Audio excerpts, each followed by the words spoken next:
Ooh, I do. It's too late.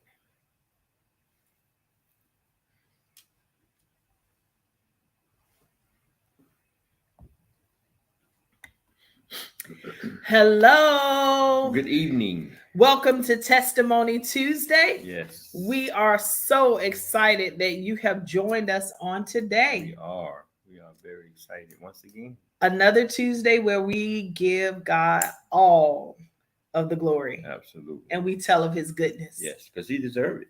He deserves He every bit of deserved it. it. He deserved all the glory. Absolutely. So we are excited that you are joining us on today. Hello, hello, hello. Hey, Facetia. We are excited that we have you joining us. I am super excited. Hey, Sean. Hey, Tracy. I am super excited about the show on today. Yes, yes. We have some good stuff today. Good stuff. We do. We Like, have some good. Yeah. so last month we did a lot of loss. Hey, Miss Della. We did a lot of loss and we talked about how God is really a keeper, even through everything that you may have gone through. We heard some hard stories. Hey, Miss Betty, we love y'all. Yep. Um, we heard some really tough stories. However, the one factor that remained true throughout every one of them was that God was their keeper. Like Yes. God has literally kept all of us that shared Absolutely. our stories. Absolutely. And so we are super excited. And so on this month, we wanted to talk about the miraculous hand of the Lord. Yeah. How God is still working miracles. He's still making ways out of no ways. Yeah. He's still healing. He's still delivering. And I'm excited. Yeah. And regardless of how and what we feel when we're going through it, God sees the end from the beginning. Yes, he does. Yeah. And he's the author and finisher of our faith. Yep. So he's still writing our story. And so we're really excited. And so Testimony Tuesday is based off of Revelations 12, 10, and 11. And I heard a loud voice saying, in heaven now is come salvation and strength and the kingdom of our God and the power of his Christ. For the accuser of our brethren is cast down, which accused them before our God day and night. And they overcame him by the blood of the Lamb, Yes. and by the word of their testimony. Yes. And they love not their lives unto death. Yes. Any overcomers out there? It's the truth. And so the testimony is so powerful. And on tonight, I'm telling you, we got a powerful testimony on Yes. tonight.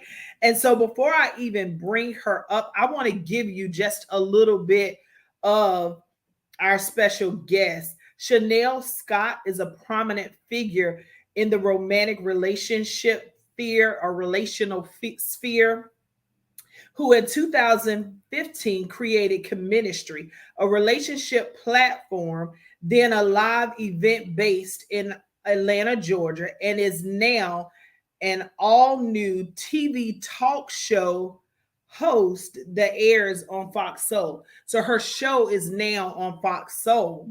Wow. The Comministry experience consists of conversations about romance and relationships. So now she literally has her own show on Fox Soul. Isn't that amazing? That is so amazing. So, and what she says is she just wanted to know the male perspective. To some, curiosity is a killer, but to Chanel, it is an inspiration. And so, this platform, we're going to hear about it. We're going to let her tell you all a little bit more about it. Hello, good evening, Miss Shirley. Good evening, Miss Ruth. LaShawn, you are correct. This is huge. Like, it is so huge. She'll tell you more about Comministry. I want her to talk about it herself a little bit more.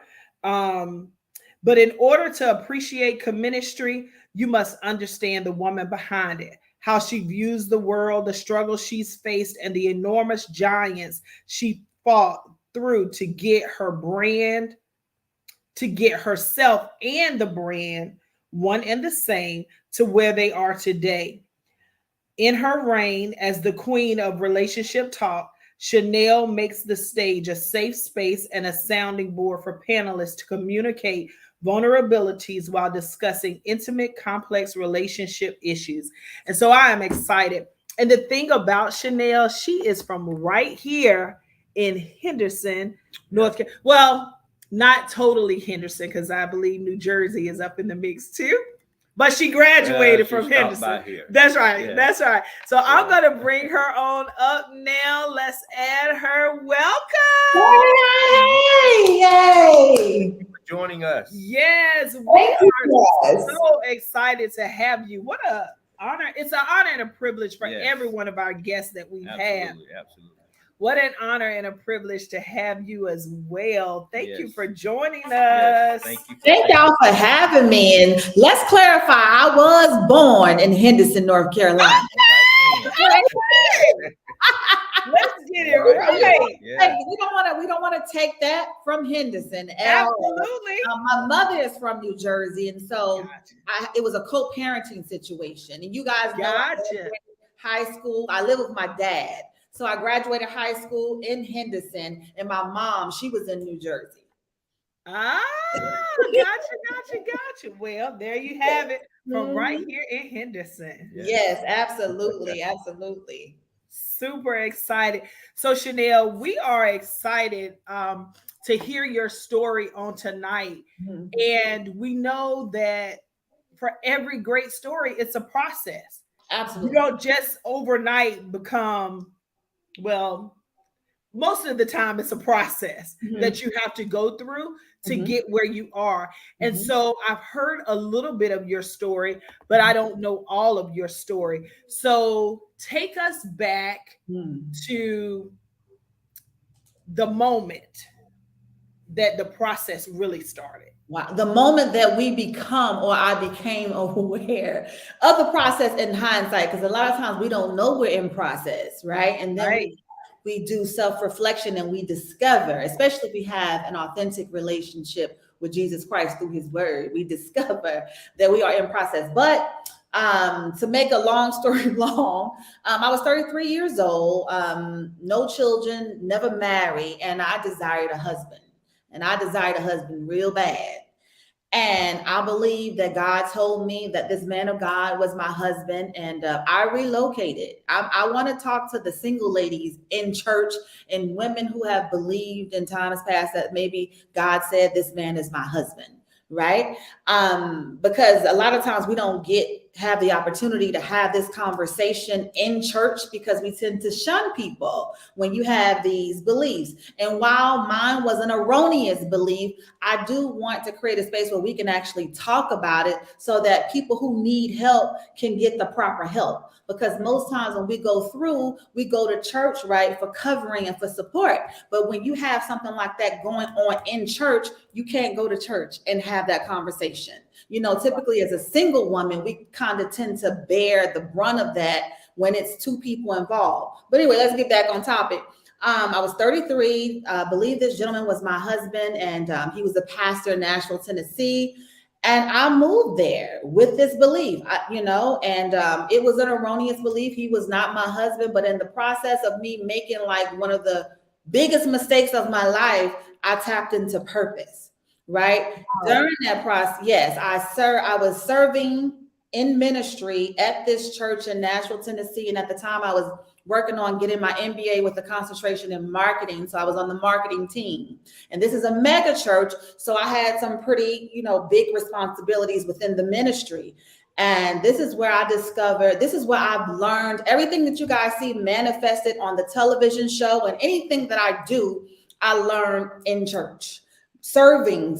I want to make that clear. Serving on the marketing team. I worked on a magazine. I was an editor, a writer. I learned about graphic design, and I learned about marketing, and I took those skills and I utilized them to build what you see now as the Ministry of Relationship platform, which is a talk show on Fox Soul. But I believe this gentleman was my husband, and he wasn't. I watched him marry another woman. And during that process, I lost everything. making really bad decisions. And so a 8-year period. I had to move back to Henderson with my parents. My mom had since relocated to Henderson, North Carolina, and my dad and her, they teamed up. They weren't married. They had been divorced for years, ever since I was small, but they teamed up and we all moved in a house in Henderson. No one knew I was there. And so I stayed there for 3 years while they literally nursed me back to health because I went through a clinical depression because I wanted it so bad. I was willing to do whatever I needed to do. I thought I could serve my way, not understanding grace, right? But I thought I could serve my way and that God would do this for me. And so rather than him give me a husband, he gave me purpose. This is where I tapped into purpose and I started to develop my relationship with him. I began to hear from him keener because I had an experience where I couldn't hear from him. So I had to unlearn some things and relearn. And this is where I started my real true relationship with him. I mean, I grew up in church, but I didn't have an authentic relationship with him through his word until I went through these experiences and I began to hear my experiences through the word, through the man of God. I'm like, wow, is he talking to me? Because that sounds exactly like what I'm going through. And initially I would hear bits and pieces, but then that thing, even like, we talk about manifestation in the positive sense, but my calamity manifested fully, in the negative sense as well. And I had to go through that, right? And I learned to hear from God, moved home. And then after 3 years, I decided I don't want to be in this situation anymore. And so I relocated to Atlanta I didn't have a job. I went to Atlanta. I had worked temp in Henderson, in Oxford, actually. I worked temp at a temp agency and I was able to save some money. And Henderson is small, coming and going back into my hometown, I realized that I couldn't fully manifest the dreams that God had put on the inside of me. So when I saved up enough money, I said, I'm going to go to Atlanta and I'm going to see what I could get done.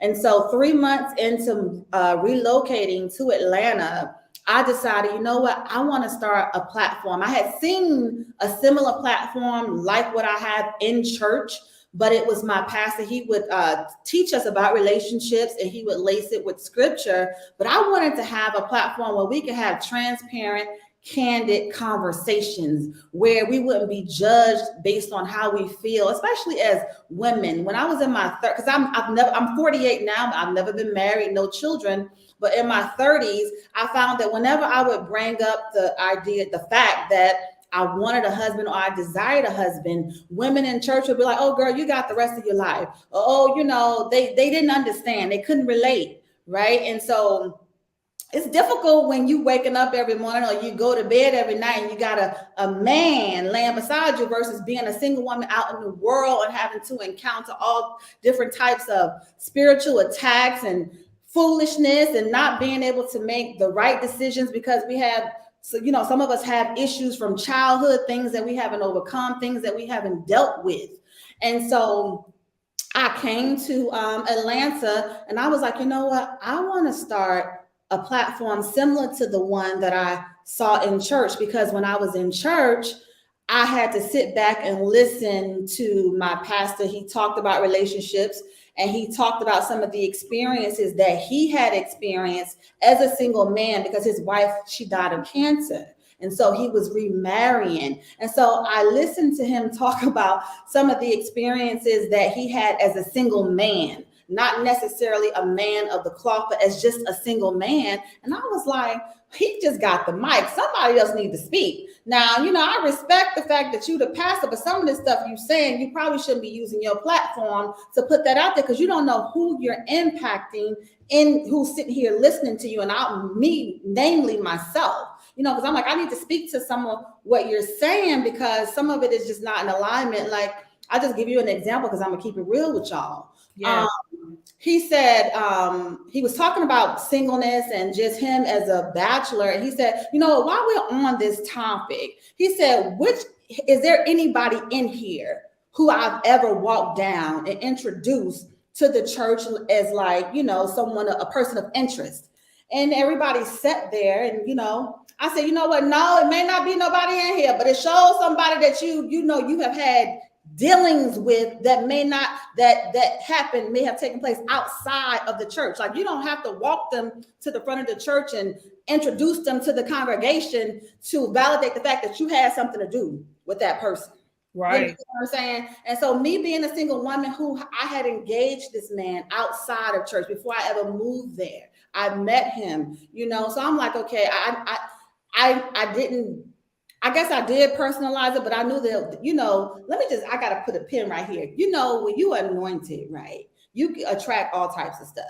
Right. And when I relocated there to Nashville, I met a lot of different women who believed that this man was their husband, who had never met him ever, but they, you know, God would somehow providentially let me sit next to somebody who would share with me why they was in church. And I was in church for the same thing, except I had met the man. And like I expressed earlier, he married another woman. And so I had to reconcile that God didn't say this, that he didn't say that. And yeah, he positioned me within the ministry, and I gleaned, you know, I tapped into purpose, and, you know, I learned a lot of different skill sets while I was there. But what it wasn't was this man was your husband. That's what it was not. And so I had to reconcile that this man was not that this man has been ordained to speak important to your life, but nothing carnal. Just, you know, it's a spiritual connection, not that. And I wanted a husband so desperately, I just believed that this is what it was. So when I got to, after having watched him marry, and they had, let me tell you about how God will break it down. I could talk on, listen, let me tell you about how God the people. Go for it. Let me tell you. So this was obviously an unhealthy soul tie, right? And I watched this man have his first child, and God was very intentional about breaking it, because he had his first child on my birthday, my 38th birthday. After I had lost, you know, only God is the giver of life. So that wasn't by code. That wasn't like, no one could do that, is what I'm trying to say. Only God could do that. And that was that pain of having to experience that after having lost everything. Literally everything that I own, I lost. House in foreclosure, released it into bankruptcy in foreclosure. The clothes on my back left behind with the young lady who I mentored. I'm jumping because there's so much to this story. Let me go back. There's so much, because I got to tell y'all. So when I was in Nashville, having, you know, after he married, I continued to stay there because my relationship with God is real. Even though I messed up, it's real. I had to reconcile, okay, are you here for God, or are you here for this man? And I said, well, Lord, I'm here for you, you know? And so during the course of that time, I believe God said, I want you to serve. And so I served and I didn't have a job, right? And so I went from being the sharpest thing in church, trying to fit the bill of something that God never ordained me to be, to now literally looking like death, because I had no money, I had no resources, but I was still faithful to service, still faithful to my post on the marketing team. And so I watched this man marry a physician, and it caused me to really question who I was in God. It really caused me to question my identity. I mean, I really had to take a hard look at Chanel. He literally undone me. He took everything. When I say everything, I mean everything. And he just really dealt with me one-on-one, without all the materialistic possessions and without anything that causes us not to really see us the way he sees us, the mess, the foolishness. And he made me really look at it. And I had to deal with it in that moment. And so at one point, I had to go at a certain point when it got so bad that I couldn't take care of myself anymore. That's when I had to go home, right? And I left all my things back in Nashville, and I had to go home for 3 years and reconcile this pain, reconcile what God was trying to get across to me. And it took a while for me to work through that. And it wasn't until the birth of his daughter, I catch you up, on my birthday, that pain was so extraordinary. I can't articulate the pain that I felt having watched that. Now I'm living on the bunk bed living with my sister on a bunk bed in a room with my nephew, who was maybe 8 or 9 at the time. I went from owning my own home, you know, driving nice, looking nice, and now I'm in New Jersey on a bunk bed in a room with my nephew, having to reconcile that this man is not my husband and that he has now had a child on my birthday.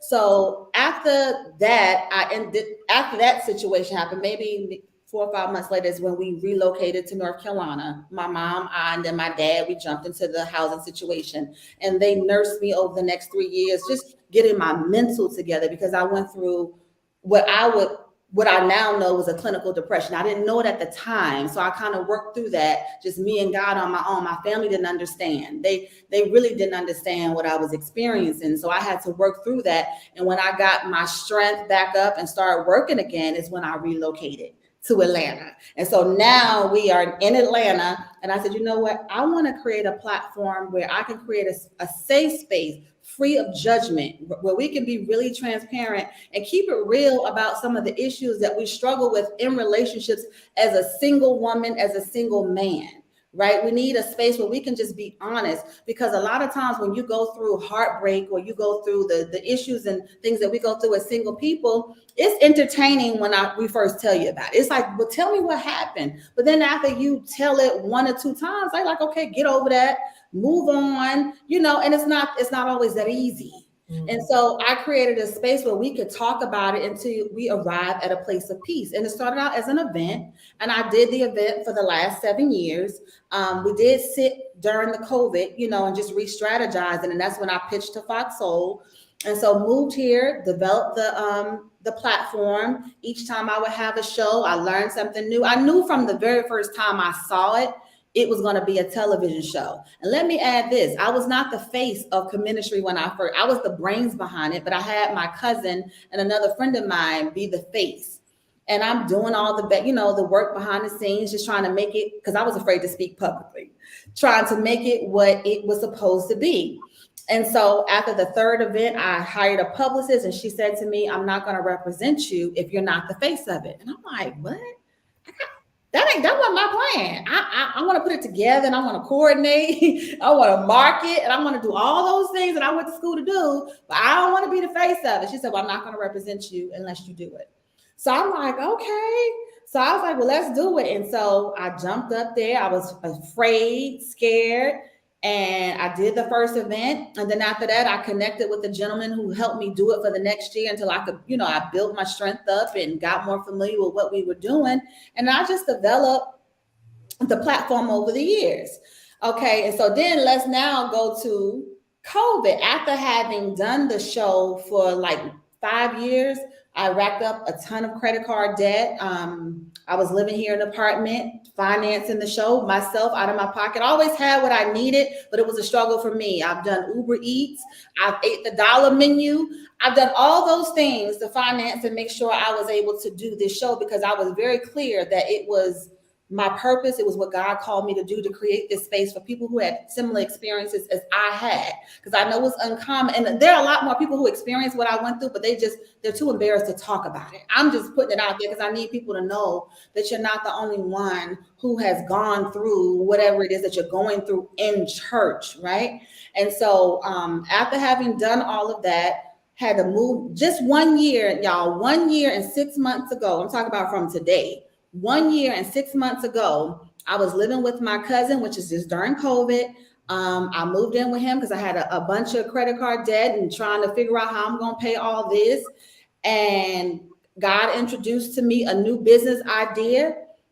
I was in that position where I was hungry. I wanted to get out of debt. I wanted to continue doing my show, and I worked it, and I walked away from my job within 30 days. I made money where I could walk away from my job. And that was then. I made enough money where I could walk away from my corporate job. Before I left, I made sure the business was set up like a real employment, benefits. I tapped into, for those of you who are afraid to walk away because you're like, I'm not going to have health insurance. No, you can get private insurance. I got dental, health, and vision, better than what I had when I worked for a bank. $371 is not even that. It's less than what you pay for Cobra when you out of work. And I opened up the business account, got this, the business licenses and everything, and said, okay, I'm going to put my energy into this. I'm going to step out on faith. I'm going to trust you, God, because I see the potential. And now I ain't never said this ever, but I run a multi-million-dollar company. Wow. I ain't never told nobody that until y'all got the exclusive, because I would never say that because, you humble. And I'm like, Lord, I don't want to, I just, because I'm like, he could take it away. I'm very like conscientious of what I say. And sometimes he checked me all the time. He not checked me even during this conversation. So I had the business. So I paid off the debt in 1 month, 30 days. And then I relaunched my show, hired me a PR company, and the rest is history. And in this 1 year, 2022, let's just deal with this year. This year, I started off, bought I don't want to call it a dream car because I ain't know nothing about the car, but I got my dream car, I'll say that, built a house from the ground up, signed a television deal, and of course, y'all know the debt was gone last year, and we just scratching the surface. We literally are just scratching the surface. And I said, God, I went through all of that from 2007 is when all of this began, starting in Nashville, y'all. That was what is that? 2007, how many years? So that's 15 years ago. And then catch us up to here, and you restore everything in 1 year? How you do that? Woo! I remember my dad saying, he would say to me when I was in Henderson, he would say, Chanel, how can we help? I said, Dad, you can't help. The need is too great because I work hard for the things that I had. It took me a while to get those, and I literally lost it in like a year. And then God came and he didn't give me double, y'all. I know the scriptures say he give you double for your trouble, but he gave me, I can't even quantify it, to be honest. Jesus. I can't quantify it, to be honest. It's just, I just trusted him. I trusted it. And the one thing that I will say about God, he honored the service. Even in my disobedience, even in my foolishness, he honored my faithfulness and he honored my service. But I had to reconcile that it had nothing to do with what I was doing, but it had everything to do with who he was in my life. He was, like Didi said, he restored everything, but he didn't just restore everything. Like he did it on a whole nother level. He did it I can't even identify with. Like sometimes I sit back and I think about it and it's like, you can't even be upset about anything that you've ever gone through, because when you look at everything that he has done, you're like, Lord, I'm good. I can't complain. You are good. It's whatever you want, Lord. And then what I've also learned is that as much as I hated going through those experiences, God really does know what he's doing. Because sometimes people like, God, you don't know what you're doing. Like this right here ain't making sense, but he really knows, because he knew my heart. Even in my mistakes, he knew that I genuinely loved him, even though I didn't know how. Like he taught me how to pursue him. He taught me through his word how to seek his face. He had to teach me that. That's not something that you are born with. You have to learn. And a lot of people don't want to study. Some people don't read their Bibles. You got to get in that word, y'all. You got to get in that word and you got to ask God to lead, guide, and direct you. And he'll show you where to start. He'll sit you under somebody who can pour into you. And it'll be a word for the house, but then there's a word just for you. So I tell anybody, if you're trying to figure out like what direction, what you're trying to do, don't look at your resources. Don't get discouraged by what you don't have. Just stay faithful and true to what God has given you to do. Ask God, what is it that I'm supposed to be doing? What is it that I'm supposed to be doing with my life? Like, show me, God. And then you start there. And when you start there, he'll continue to build on top of. It's like he goes from glory to glory. Y'all know this. He goes from glory to glory. And next thing you know, it'll just like, I have to sometimes stop and smell the roses because I'm always moving. Because I never want him to think that I'm not working. Like this is like I'm working for God. I took the one talent I had and I multiplied. Some people got a lot of talents and they don't be doing nothing. They just sit on it. And I find that when you take that little bit that he give you and you continue to multiply it, he will continue to bless you and bless you and bless you, because it ain't about you. It's about him. Right. And then this story that I have is so crazy. I know some people are like, what? But it's so many people out there who have experienced what I had to go through, especially in church, and never will speak on it out of embarrassment and shame. But I'm gonna tell you, it ain't nothing you can say to me. I'm on TV. What you gonna do? You know what I'm saying? I'm on Right.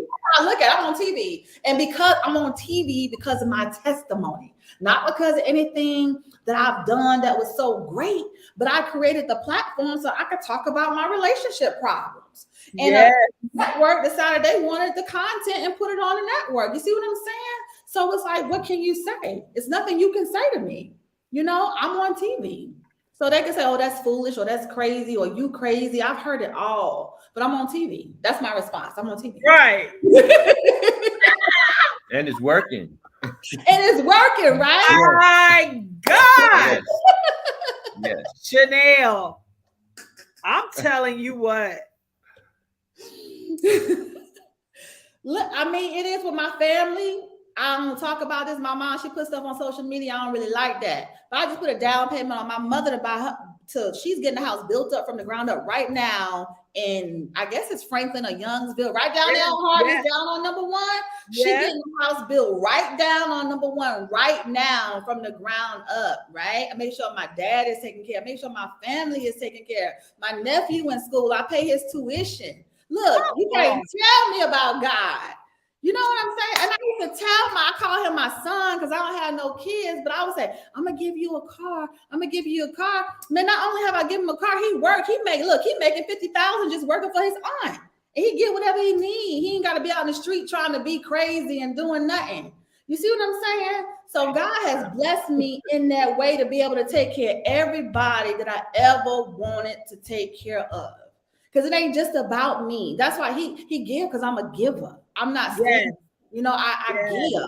So that was important to me. And you see, Didi said she do all that, right? All so that. I pay my dad run up for a year. It is what it is. Because I want him to be good. I want everybody connected to me to be good. You know, this blesses me so, because I feel like most people don't share their blessings, like you said, because they kind of feel like, oh, people will think I'm bragging or blah blah blah. But no, it ain't bragging, because it wasn't that long ago that I ain't have nothing, y'all. It wasn't that long. I remember. How can you not remember? And then I have the Holy Spirit convicting me. Like I said, Lord, sometimes I just too much. I know, Lord, but you made me this way. Because you know, it worked for TV, y'all. Yes. So everything he put in us, it has a purpose. But he tells me when to turn it up and when to tone it down. He's always on me. Always. I'm grateful that your ears are open to hear him, which makes it so powerful too. And I'm telling you, but people need to hear this. People need to hear how the Lord is blessing, you know, because I feel like, especially sometimes church, like I said, it'll make you feel like you can't share your blessings. You can't say this, you can't say that. But we need to hear it, because just this 30-minute conversation that we have had has literally empowered me even the more. Absolutely. Like, I feel like going to get it right now. Like, right? That's like that. That's what, see, we don't talk about, growing up in church, I never heard anyone talk about purpose and destiny. And I thought those were cliche words. I didn't really know. When I graduated from college, I was like, okay, so Lord, it got to be more to life than going to work and paying bills. I was seeking him then, because I was like, it got to be more. And I obviously had to go through some life experiences to get to this point.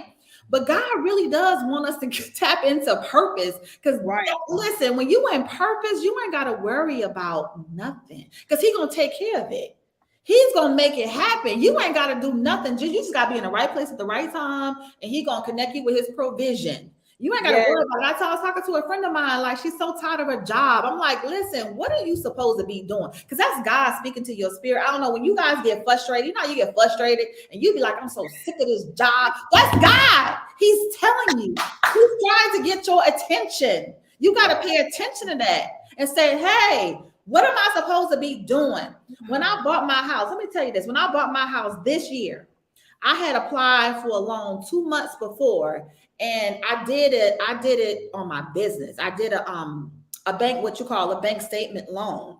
And so I started 2 months, and these people's like, I'm gonna get you an approval by this evening. Everything's gonna be good. This was in January when the Ukraine stuff was going on. So I'm like, okay.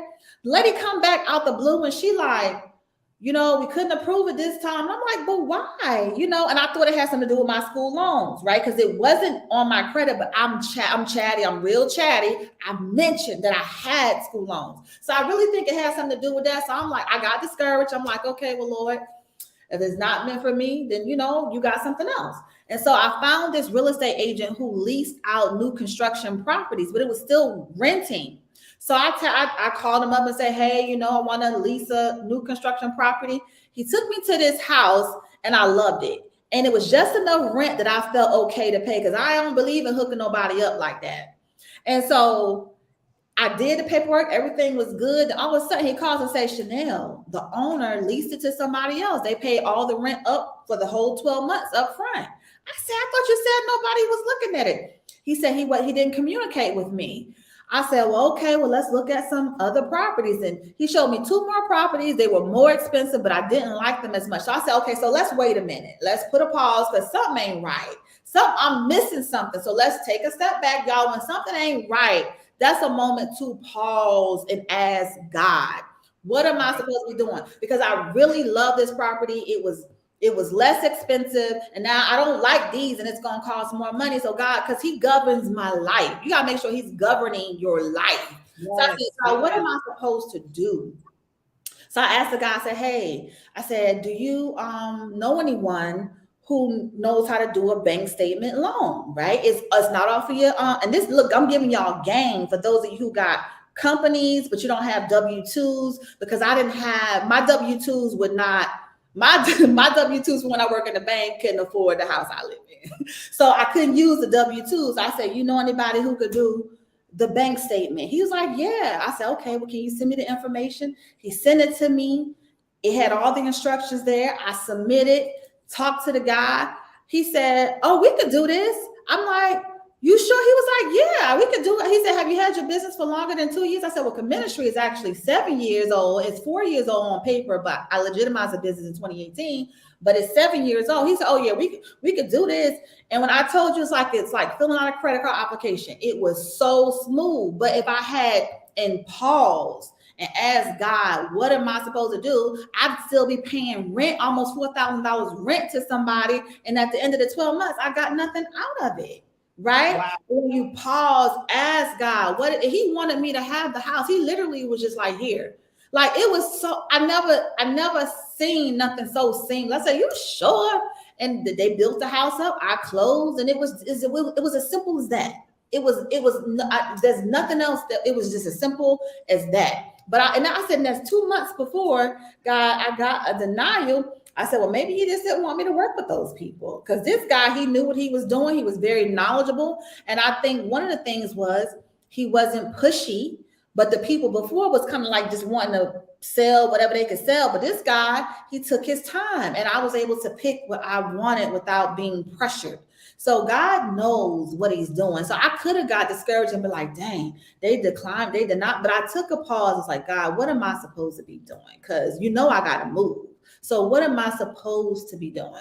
And I connected with this dude on Instagram.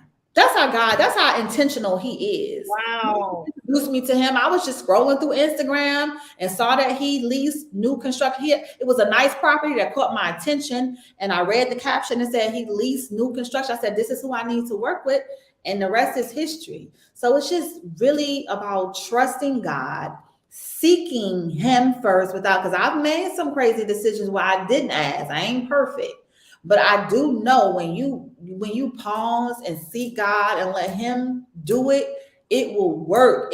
Listen, even if there's a little hiccups here and there, that's okay. That ain't no indication that it ain't God. It just means that you got to go through the process. So either way, whether it's seamless or whether you got a little hiccup, that don't mean you ain't supposed to do it. Because I done had my fair share of hiccups. I just told y'all about the hiccups. So it's finally like what LaShawn said, due season. It's due season. So in due season, he make everything work in your favor. I've seen due season in the word. I read about due season, but it was like an aha moment when I saw LaShawn. I know about due season, but when she said it, I said, it is due season, because this is a lot in a year. As much as God is, I'm grateful, and I wish you would just do it overnight. This is a lot to have accomplished, and we are still in the year of 2022. That's the crazy part. The year is not even over. We still have a couple more days to produce and manifest before we go into the new year. So I can't wait to see what else he's gonna do. Wow. When I tell you, this has literally blessed me, I'm telling you. Yeah. Good God. Wow. So amazing. And the Lord literally did this in 1 year. In 1 year.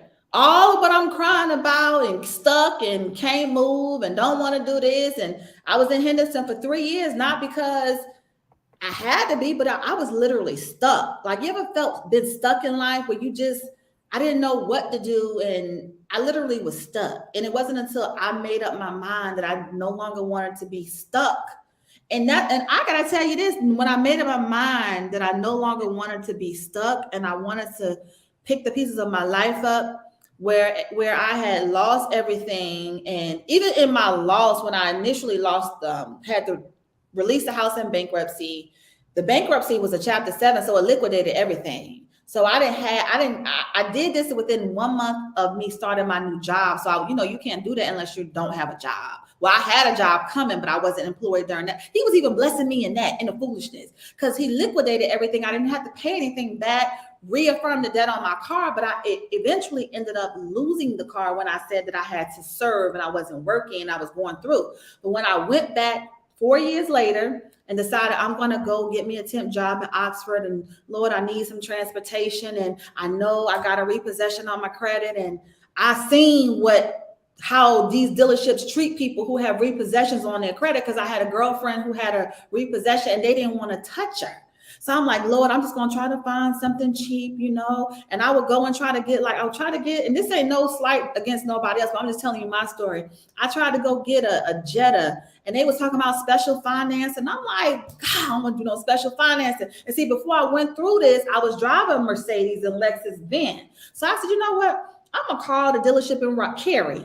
I'm going to call them and just talk to them and just see, I'm just going to see, because I can't get the cheap car. So let me just call them and just see. And I told the man my situation. He said, well, Miss Scott, just fill out the application and let us take a look at it, and we'll see what we can do. I said, no problem. I fill out the application. These people called me. They said, when you come to pick up your car? I said, excuse me? I said, you saw the repossession on my credit, right? He said, listen, you drove a Mercedes and you never was late one time. You come get your car. They didn't care about the other car, because the car that was repossessed was the Lexus. He said, when you drove the Mercedes with us, because we had went through 2008 when we went through the recession or whatever, housing, all that stuff. See, that's when I went through. So they was forgiving people for whatever they was going through back then. He said, you never was late on the Mercedes. Come get your car. I leased it. Gave them $2,000, and you'd have never known. It was like, I was like, when you ready, I'll give your stuff back. I'm waiting on you. Wow. I'm waiting on you. You don't have to get that. You don't have to get that. It ain't even about materialistic stuff, but it's like, I'm gonna restore you. Well, I'm not gonna let you go back. I'm gonna put you right. He put me right back where I left off, but then he put me on a fast track now. But the point is that we don't have to settle. When you working for the kingdom, when you kingdom, you do not have to settle. If somebody try to make you settle, you say, no, I'm good. I'll wait, because maybe God ain't ready, but I'll wait. I don't have no problem waiting. Wow. I ain't gonna say, I'll go without before I settle. I'm like, no, I'm good. I'll wait till I can get it. I don't want that. And God has shown me, and what was important to me, when what is important to God becomes important to you, then what's important to you becomes important to him, right? It was important to me to have good credit. I never when I did the bankruptcies, because I had all this credit card, I moved to Nashville. I'm like, this is too much. And I filed it, and I did the 7, it liquidated everything, and I'm good. But when I started reestablishing things back, I was like, Lord, and even when I was going through, when I was here, I was like, I don't want to have bad credit. I want to have good credit, Lord. And I can't afford to pay all this debt back. So I would give my little $25 a month. And God honored that. I never was late. I don't care if you got to borrow $25 to pay that minimum payment. You do that until you meet your blessing. And when it was time, I paid it off and my credit score went up like 100 points. Boom, boom, boom. Because I had been paying on time. That was important to me. And so because it was important to me, it was important to him. You know? So you just listen. Just listen. You ain't got to settle. I'm telling y'all this. Y'all ain't got to settle now. It may not happen in your timing, but you don't have to settle. Yes, ma'am. Yes, ma'am. Wow. Yes, ma'am. That is so encouraging. It is it's so good when because it's easy to settle. It's easy. Yeah, it's easy to settle. Yeah. Don't settle. Mm-hmm. Wow. I just listened to you and I went to Galatians 6:9 that says, and let us not be weary and well doing, for in due season we shall reap if we faint not. That's right. Yep. And you might get down. It's okay. You're gonna have a day. You're gonna have a day. I sit in my living room, pout, won't talk to God, but he gets me good, y'all. He gave me a love for his word anyway. That's in me. He put that in me. So even when I don't want to talk to him, verbalize out my mouth, I sit there and won't talk to God. I'm just being transparent with you.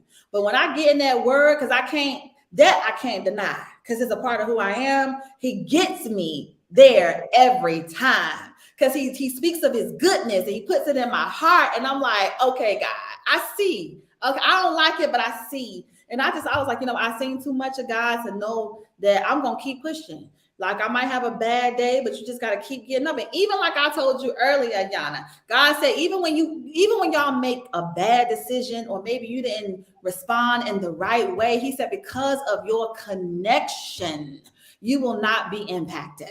It will not hurt you. Wow. Because of your connection to me, because we make mistakes, it's okay, right?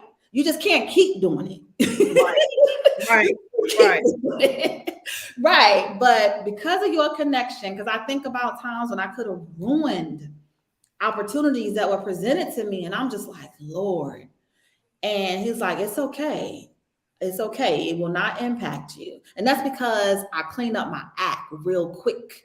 Like you recognize where you went wrong and you clean up your act, because if you don't clean up your act, y'all, I'm telling you, it could go another direction for you, but you got to clean up your act. Like, okay, I messed up. Just get this thing back on track. Right. And that's what you do. Right. That's the faith without works. Mm-hmm. That's the works part of it, to clean up your act. Mm-hmm. Yeah. Wow. That's so powerful. So Chanel, everything that I've heard you say, I want to say to you that everything that God has done for you throughout the course of a year, I still believe that the best is yet to come. Absolutely. And the good part is on the way. Yes.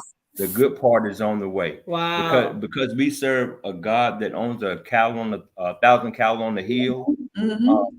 It's endless. Mm-hmm. I mean, endless. And I also want to tell you that I understand and I believe that there were times that moments you couldn't hide.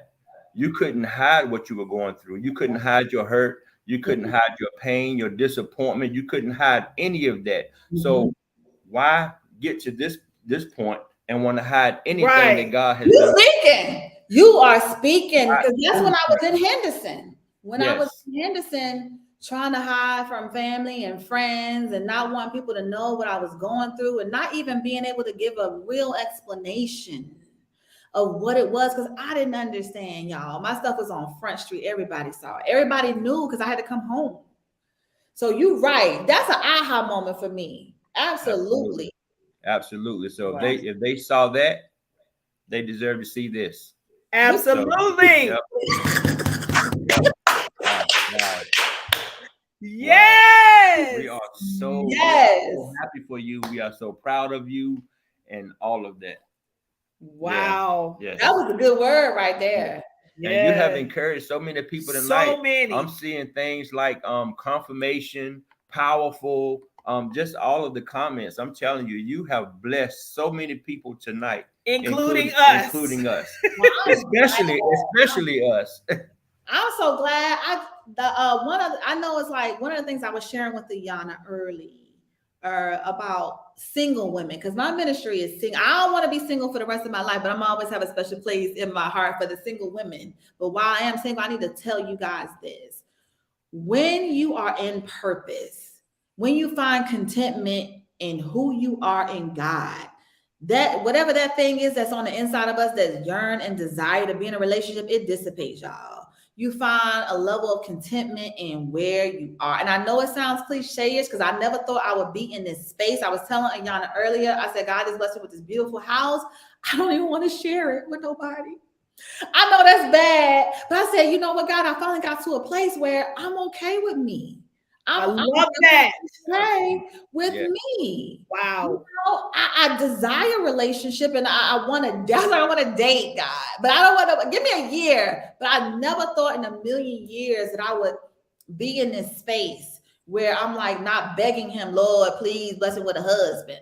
You know what I'm saying? But I have found a level of contentment that I cannot even articulate. And what I also find is that when you are in purpose, you don't even have time to soak over what didn't work out between you and some man, because you're gonna be serving, you're gonna be so engulfed in what God has for you, ain't gonna have time. I said earlier, I was speaking to a gentleman who I said, you know what, I just really not the direction I'm supposed to move in. And maybe I think I may have made a decision by allowing you space in my life. So I think we need to go ahead and cut this. And I was so sad. I had to tell him that. But then my phone rang and purpose rang. I was like, oh, I got to take this call. And I forgot my heart was hurt. It wasn't until that night I was sitting in my house and I was reflecting on my day. And I was like, dang, I didn't have time to be sad, God. You took that right out of my brain. I wasn't even thinking about it. Like I didn't have time he didn't even let me dwell on it. It's like he was like, no, you got too much work to do. We ain't got time for that. And literally, y'all, it went away. And then when it came back into my mind frame, well, whatever the hurt was, it was gone. It was just a thought at that point, because I went through the whole day doing what I was doing. So I have found that stuff, it don't even hurt like it hurt when you went in purpose. So you got to like really check yourself. When you hurting, self-esteem is low, not knowing which way to go, you got to check yourself. Make sure you in alignment with what God wants you to do, because that's where it starts. I told you, when I asked for a husband, he gave me purpose. That's what he gave me. And now that I know it's no shadow of a doubt in my mind that the man that God has for me is coming soon, just because I found contentment. And that's bad, because I'm like, God, you can just hold it back, because we good. But I already know, just because I'm like, we good, he gonna be like, no, I'm ready now. It ain't up to you. It ain't your decision. It's mine. So purpose, that's the key. That's the key to avoid the things that as we go through as women, that heartbreak, that emptiness. Purpose, married to your purpose. That's right, LaShawn. Marry your purpose, and you will be good. Wow. And another thing that was so powerful that you said, not to settle. That's right. Don't settle, because you can want a thing so bad, and something will show up, and it's not what you know that you deserve, but because you want it so bad, it's so easy to settle. But settling is not a good thing. No, it's not. And if you a child of the king, he ain't gonna let you settle. He gonna frustrate that situation. Y'all gonna argue. He gonna snatch him out, and you just gonna have to live with it. Right. Don't get upset when things don't work out. That's only God protecting you from yourself. Protecting you from yourself. Don't get upset, because he gonna bring the right one in due season. And I'm speaking from a single woman's perspective, because I don't have him yet, but he's been speaking to me about him. But I have learned, I see certain situations that I was dying to be in, just dying. And Lord, please let it work out. And it didn't work out. Now I look back on it and I'm like, Lord, you just saved my whole life. Because look what this person doing. He ain't even doing right. This person, they either got this going on, but got a whole bunch of kids, all types of stuff that I don't want to be a part of, right? That if it was in my life, I'd be miserable. So just wait on him. Wait on God. And just know that you're going to be okay. Yes, you will be okay. So I think ultimately, because purpose is so important. And when you said, you know, you were talking about purpose and you said, I forgot I was in pain. Like, you know, and so I just thought purpose alleviates pain. It does. God. It does. It does. You need to coin that, girl. You need to coin that. It does. It really does. That is the antidote to not being in pain. My God. Wow. That is good to me. It does. This whole conversation, and I know, you know, the ministry with comministry and everything, like this it's been so powerful, but you know, you're giving some words to the single women, but I'm telling you, you have blessed all of us tonight. All around word. Yes. All around. I feel like it needs to be like a part two. Like we might have to have you back in February. Look, like, you know, me. Couch conversations, you know, something with love, you know, that whole comministry. Whenever you guys want to invite me, I'm always open for my people because that's where it starts, y'all. That's always important to me. I see on social media people send you requests. I'm like, skip. And then I see, even if I don't know them, we got like 120 friends in common. I'm like, accept, because they know somebody I know. Yes. Chanel, God has literally shined his light on you. I'm honored to even know you. Because like June said, the best is yet to come. Yes, the good part is on the way. It's on the way. I can't wait to tell y'all about it, because you know I'm going to tell you about it. Y'all know I'm going to shout it to the world. Yes. So guys, if you're not following Chanel, please connect with her. These are the ways to connect with comministry. Please go follow, like, tweet, however, whatever, you know, just please. And on tonight, I ask you, share this live. Yes. Like if you know someone that's struggling in an area, in any of the areas, because she has said so much. Yes. Share it, like it, whatever. How you say it? Share, like, tag, and share. Like, tag, and share. There you go. Yeah. Please allow someone else to hear this powerful testimony. Absolutely. And like I said, God is still working miracles. He's still turning things around. I'm so grateful that you didn't give up when you were down. No, it was so easy to give up, y'all. It's so easy. But I'm telling you, if you keep going, you will reap the benefit. I ain't lying. If you keep going, just do what you can. Do what you can. And God will do something. Do something. Yeah. Do something. She even messed around and tapped into purpose. Wow. Yeah. I asked for a husband and he gave me purpose. Because we got to take care of him first. We got to do what he put us here for. That's good to me. You know, I don't think, I ask often, say, God, why did I have to go through all this? But it's like, I don't guess I would be as committed had I wouldn't even have the experiences had it worked out a different way. You know, if someone was in my life in that way, well, I wouldn't be as diligent about getting this platform out and having these conversations because it wouldn't be my story. So everything has purpose tied to it. It really does. Absolutely. Wow. You cannot be a person that knows their purpose and is walking in it. You just can't. You cannot. Can't keep a good person down. Nope. Chanel, they're calling for a part two. Y'all want part two? I am so grateful that we had you on tonight. Thank you so much for sharing your powerful testimony.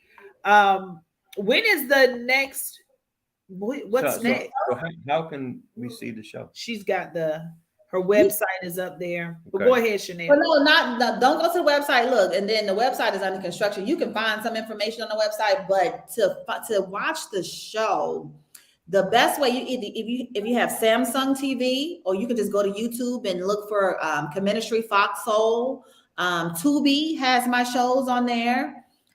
Started in January, DirecTV will be there, and then Amazon Fire Stick has the shows. But the best and most and then Foxhole has an app as well. But the easiest way to find the shows would just be go to YouTube and search Foxhole and then Comministry. You can just put them together in the search bar and the shows will come up. And then we also have a new show, a new episode that airs on December 26th, actually. It's called A Loveless Holiday.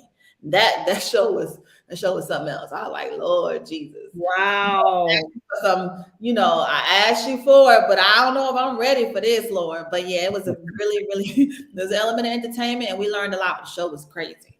So wow. Yeah, he definitely doing. It's a different energy. It's just because sometimes you're like, well, Lord, you are saving lives in your own right. Because you're like, Lord, is this really important? You know what I'm saying? But he was like, you have a perspective. And people need to hear it. You have an opinion. People need to hear it. So I'm like, God, I just give you glory that you see it as being important. But I know the most important thing for me is to like really talk to these women, because we be out here doing some crazy stuff, making some crazy mistakes. And my journey and just how God literally snatched me up out, set me on the shelf, and was like, okay, let's work on this. And so I didn't date for 8 years, by the way, guys. I didn't date for 8 years, and then I haven't dated for the last 4 years. And without dating, there's celibacy. And so I took that time to put the work in and just like really figure out, God, what is it that I'm supposed to be doing? Like he set me down. I didn't have the bills, anything. He was very intentional with my process, because I didn't have to struggle with how am I do this? I didn't have any bills because I had filed the bankruptcy, right? And then now he allowed me to do what I could. I did work, but then I was able to walk away from the corporate. I still work very much. I work very hard. Now I work harder than I was working for someone else, but I was able to walk away from the corporate job. I was working for a bank. And God I said, because I know, God, I ain't cut out for this. I ain't cut out for somebody telling me what to do. And faithful to my purpose. And you know how it's God? This is the part that be bugging me out when I think about God. He makes sure you have everything you need. So when you do this, it's him, because you don't need anything. Right. Life. So I know this is you, because I have everything that I need. Everything I need, I have. So that's how that's the mind blowing. Like, how I needed it right now. God, why you could have gave it to me 5 years ago. You could have waited and gave it to me 4 years from now, but you decided to give it to me now, and this is when I needed it the most, and I'm able to do everything that I need to do. And it's so he knows what we need, y'all. So you don't have to worry and penny pitch and like, oh my God, I can't afford it. If it's his will, it's his bill. Period. Wow. To pay for it. He's gonna pay for it. I'm telling you. I love that. Yeah. Take my word now. If it's of God, because you got to make sure it's of God. Right. Yeah. He is going to pay for it. I promise you. I promise you that. I promise you. I know you talking right. Yeah. Good. Yeah. I promise you. You don't have to worry about money. It's his bill. That's it. Yeah, if it's his will, it's his bill. I promise you, he's going to get it to you by any means necessary. And it may not be the traditional way. So be open. Be open. Yes. Be open. He will get it to you, though. He will. And you ain't going to have to borrow it either. Let's be clear. We are not borrowers, right? Come on. We borrowing what? Y'all finance my show with cash. I don't borrow nothing. That's over. That's over. I'm telling y'all. I'm telling you. Tell me what I know. Wow. Tell me what I know. You ain't gotta do that. All that credit card, petty credit card debt, all that stuff. Like I did that to get to this point. But when it was time to do it, put it out there in a big way, he erased all of it. And was like, now go do what you need to do. I've given you your resources. Go do what you need to do. I sacrificed. I did. But when it was time to do it, I had what I needed to do it. And on a continual basis. Jesus. Mm-hmm. Yes. Geraldine, it is good. I'm telling you, it is good. You have impregnated some people tonight. It's the truth. Oh, I'm glad. Y'all do your purpose. Absolutely. Yes, ma'am. Thank you so much. It's like Mary and Elizabeth, right? So when Mary came to Elizabeth, it literally made her baby leap. Mm-hmm. That is literally what I feel like has happened on tonight.